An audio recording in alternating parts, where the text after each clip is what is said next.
इस वक्त मैं मौजूद हूँ अलाई दरवाज़ा। कुतुब कॉम्प्लेक्स के जितने भी मॉन्यूमेंट्स थे, मुख्य मॉन्यूमेंट्स थे, उनको हमने कवर कर लिया और अब हम मौजूद है अलाई दरवाजे में। अलाई दरवाज़ा मीन्स व्हाट?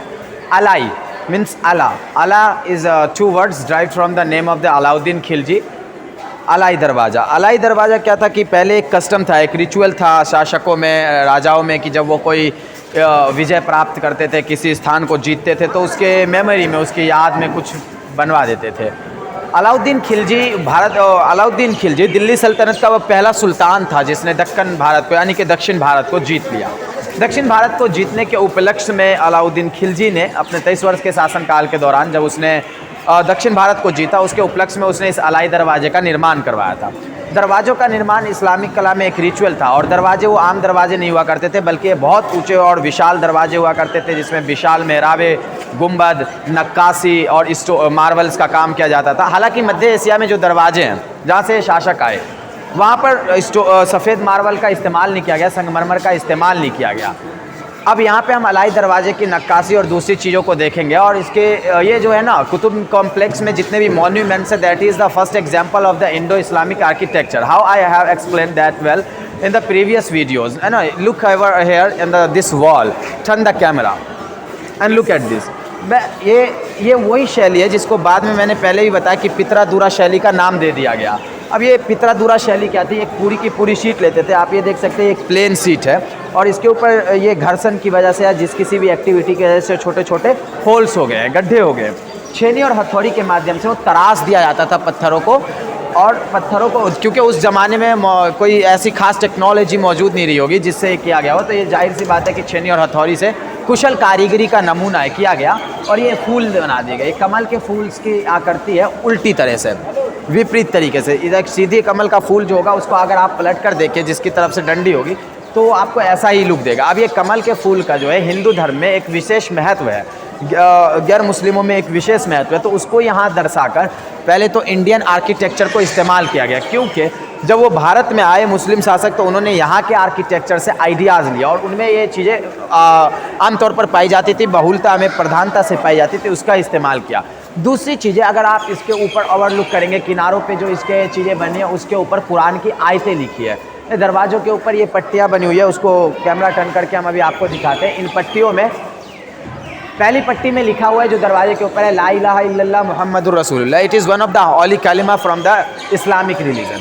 इस दरवाजे की दूसरी विशेषता यह है कि इस पर जो कारीगरी की गई है, जो नक्काशी की गई है, वो बहुत ही आला दर्जे की, और दरवाजे का ऐसा कोई हिस्सा नहीं है जहाँ पर विशेष कारीगरी नहीं की गई। अच्छा, इस दरवाजे में सफ़ेद संगमरमर के पत्थरों का शुरुआती इस्तेमाल देखा जा सकता है भारत की मुस्लिम इमारतों में, मुस्लिम स्थापत्य कला में। ये देखिए, रेड स्टोन के साथ ये लाल बलुआ पत्थर होते थे। बलुआ पत्थर जो होते हैं वो इससे थोड़ी लो कैटेगरी के होते हैं, जिनका रंग जो है चटकदार होता है, और ये प्लेन पत्थर थे, लेकिन ये भी बलुआ पत्थर थे जो राजस्थान के माकरान क्षेत्र से प्राप्त किए जाते थे। और संगमरमर की शुरुआती प्राप्ति जो है राजस्थान के माकरान में हुई। अब ये देखिए, संगमरमर की शीट का जो इस्तेमाल किया गया है, हम ये देखेंगे कि काफ़ी चमकदार होती थी और प्लेन होती थी। संगमरमर की सीटें काफ़ी चमकदार और प्लेन हुआ करती थी। समय के साथ और पर्यावरण में हो रहे बदलाव की वजह से इन्होंने अपने असली रंग और भव्यता को खो दिया है और ये इस तरह से हो गए, लोगों के हाथ लगते हुए। जबकि मोनूमेंट्स होना क्या चाहिए कि हम अपने मोनूमेंट्स को टच ना करें, घर्षण होता है और वो गंदा भी होता है। जिस तरह से पत्थर गंदे हो चुके हैं, ये संगमरमर के पत्थर को हम करीब से दिखाइए, देखिए आप, इस पे काले स्पॉट पड़ चुके हैं, तो इसने अपना असली रंग रूप खो दिया। हालांकि यहाँ भी आप नक्काशी देख सकते हैं, बहुत ही बेहतरीन आला दर्जे की नक्काशी की गई है, और ये इससे भी बेहतरीन नक्काशी का नमूना ये इन दीवारों पर आप देखें, ये मछलियों और पत्तियों की नक्काशी है। इन पत्तियों को एक विशेष नाम से पुकारा जाता है, ग्रामीण क्षेत्रों में पत्तियां पाई जाती है। So I just forgetting the name, can not explain you well.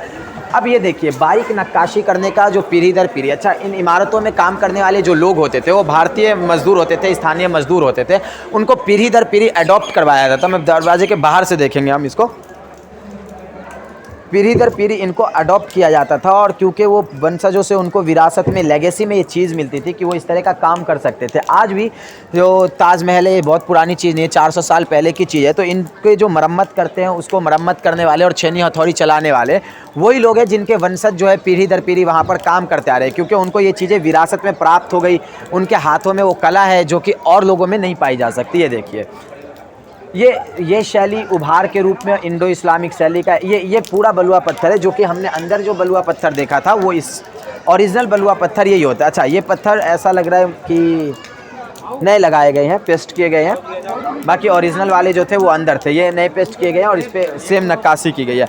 हालांकि अब इस तरह की नक्काशी और कारीगरी करने के लिए हमारे पास बहुत तरह के संसाधन और टेक्नोलॉजी और प्रौद्योगिकी मौजूद है, लेकिन जिस दौर में आज से लगभग 800-900 साल पहले अलाई दरवाजे का निर्माण हुआ, जब अलाउद्दीन खिलजी ने दक्षिण भारत को फतह किया, तब उस समय किसी प्रकार की टेक्नोलॉजी मौजूद नहीं थी, इंजीनियरिंग थी और नायाब थी।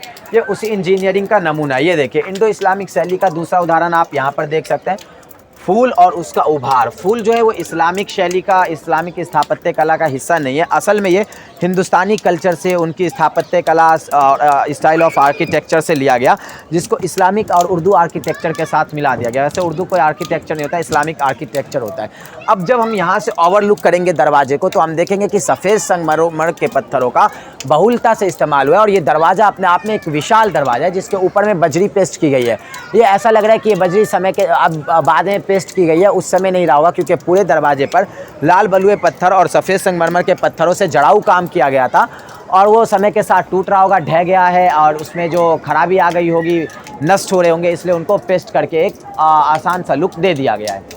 अब ये देखिए कितने जो ऊपर के संगमरमर के पत्थर है, जो स्टोन सेट किए गए हैं, उनको लोगों ने अभी तक नहीं छुआ है। वहाँ पर लोगों की मानवीय क्रियाकलाप या मानवीय गतिविधियों से वो अछूते रहे और इन्हीं वजह से वो अभी भी अपने लगभग उसी रूप में चमकदार है और एक भव्यता को बिखेर रहे हैं। तो ये था Alai Darwaza and it was the last monument which we had to explain about the Qutub complex and I hope please guys like subscribe our channel and please spread your love. Okay, bye.